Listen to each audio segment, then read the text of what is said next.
अब हमारा टॉपिक है application of biotech in the molecular diagnosis. Diagnosis का मतलब होता है कि किसी डिजीज़ को डायग्नाइज करना, कि भाई मान लीजिए मेरे पास केस आ गया, भाई वायरल फीवर से केस आ गया, मेरे पास केस आ गया नॉर्मल फीवर से, तो वहाँ पे बड़ी दिक्कत होती है कि ये फीवर जो है वायरस से है, बैक्टीरिया से है या किसी और कारण से है। तो उन कारणों को डिटेक्ट कर पाना बड़ा मुश्किल होता है, लेकिन बायोटेक ने इन कारणों को डिटेक्ट करने में बहुत ही ज़्यादा मदद की है। जैसे हमारे पास पीसीआर है, PCR mean polymerase chain reaction, और पीसीआर का यूज़ करते हैं हम amplification of gene of interest के लिए। अब मान लीजिए जब मुझे डिजीज के सिम्टम्स आते हैं किसी बैक्टीरिया या वायरस के कारण, तो उस बैक्टीरिया और वायरस की जो कंसंट्रेशंस होती है वो काफ़ी ज़्यादा होती है और सिम्टम से हम उस डिजीज़ को डायग्नाइज कर पाते हैं। लेकिन जब सिम्टम नहीं आते या जब उस वायरस और बैक्टीरिया की कंसंट्रेशन बहुत ही ज़्यादा कम होती है, तो उस टाइम में उसे डिटेक्ट कर पाना बहुत ही ज़्यादा मुश्किल होता है। तो इन चीज़ों को डिटेक्ट करने के लिए हम पीसीआर का यूज़ करते हैं। जैसे पीसीआर का यूज़ किया जाता है एचआईवी को डिटेक्ट करने में, एचआईवी वायरस को डिटेक्ट करने में, low concentration of bacteria virus, mutation in the gene of suspected cancer patient, कि भाई कैंसर में कैंसर का कारण म्यूटेशन भी होता है और उस जीन में म्यूटेशन को चेक करने के लिए हम क्या करते हैं, पीसीआर का यूज़ करते हैं। तो बायोटेक बहुत सारे जेनेटिक डिसऑर्डर जैसे सिस्टिक फाइब्रोसिस है, मियास्थीना ग्रेविस है, इन सभी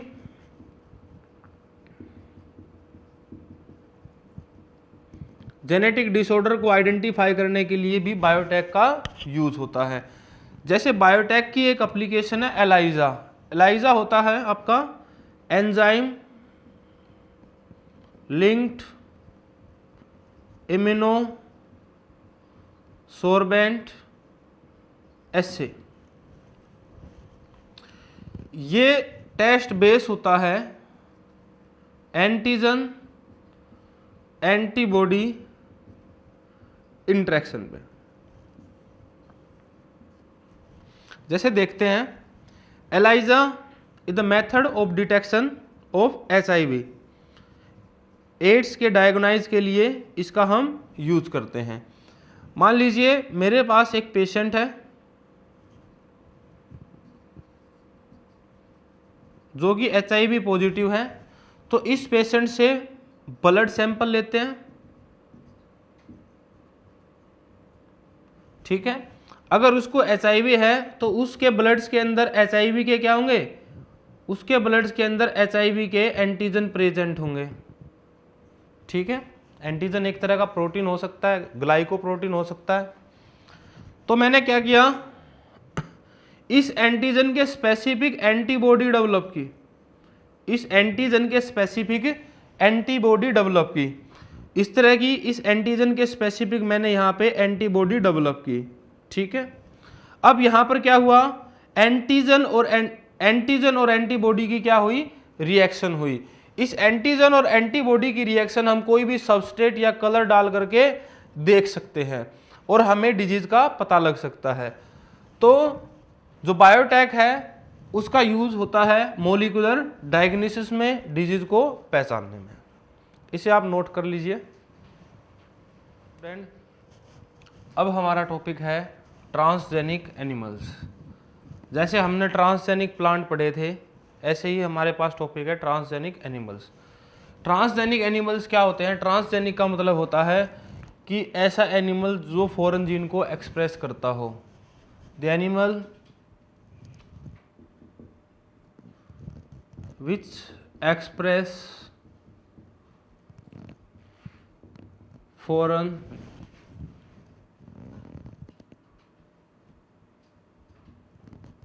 जीन, और फॉरेन जीन को एक्सप्रेस करने के साथ साथ फॉरेन प्रोटीन भी बनाए,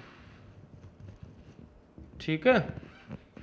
या जिसको फोर्स किया गया फॉरेन प्रोटीन बनाने के लिए, तो वो एनिमल्स होंगे हमारे ट्रांसजेनिक एनिमल्स।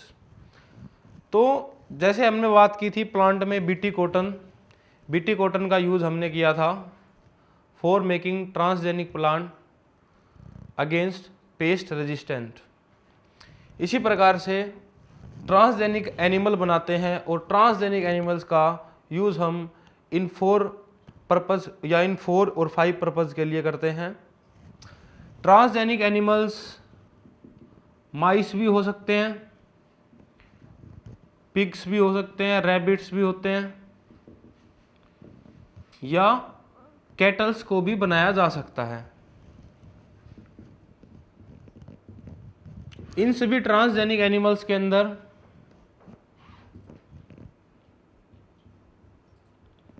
%95 माइस है जिनका हम यूज़ करते हैं।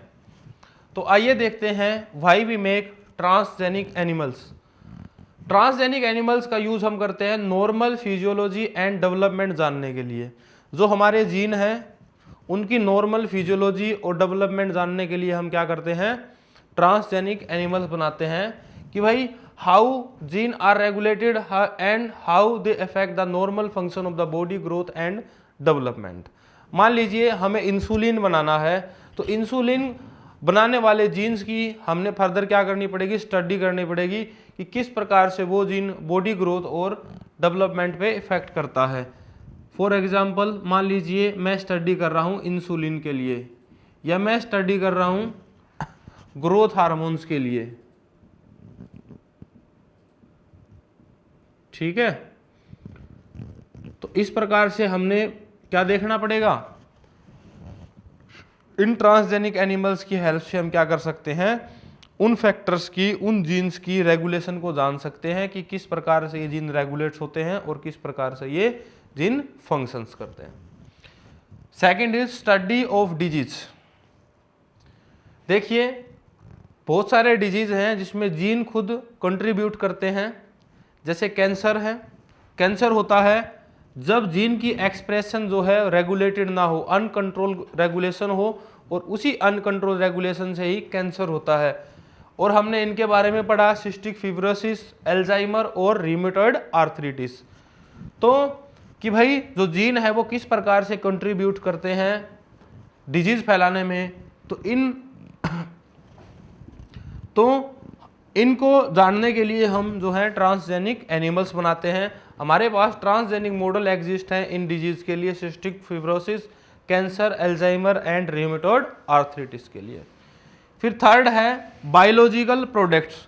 हम इन ट्रांसजेनिक एनिमल्स की हेल्प से कुछ न कुछ बायोलॉजिकल प्रोडक्ट्स भी बनाते हैं। जैसे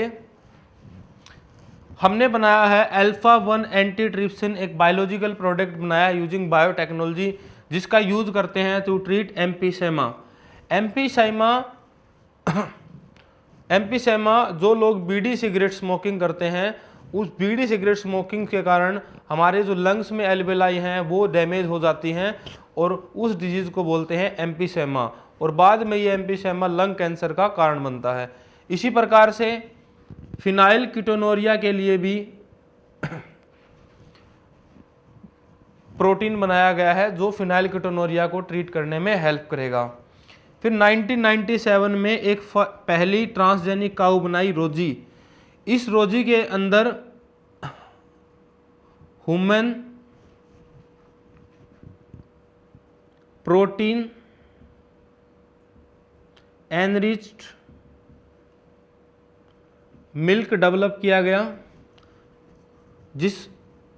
और यहाँ पे जो प्रोटीन डेवलप किया गया उसका नाम था अल्फा-1 अल्फा लैक्टा एल्बुमिन। ये alpha lactalbumin more nutritionally active है फॉर ह्यूमन बेबी, कि छोटे बच्चे के लिए ये काफ़ी अच्छा है as compare to milk of a normal cow. Vaccine safety, हम मान लीजिए कोई वैक्सीन बनाते हैं, मान लीजिए मैंने पोलियो वैक्सीन डेवलप की, तो इस वैक्सीन की सेफ्टी के लिए हम पहले ट्रांसजेनिक एनिमल्स पे इस वैक्सीन को चेक करेंगे और इस वैक्सीन का इफेक्ट देखेंगे उसकी नॉर्मल फिजियोलॉजी और डेवलपमेंट का।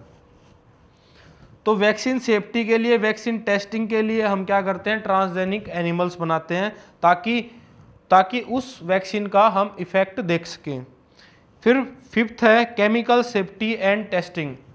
मान लीजिए हम किसी डिजीज को ट्रीट करने के लिए कोई ड्रग बना रहे हैं या कोई टॉक्सिक सब्सटेंस बना रहे हैं, तो उस सब्सटेंस की टॉक्सिसिटी और उस ड्रग की केमिकल सेफ्टी को टेस्ट करने के लिए हम क्या करते हैं, ट्रांसजेनिक एनिमल्स का इस्तेमाल करते हैं।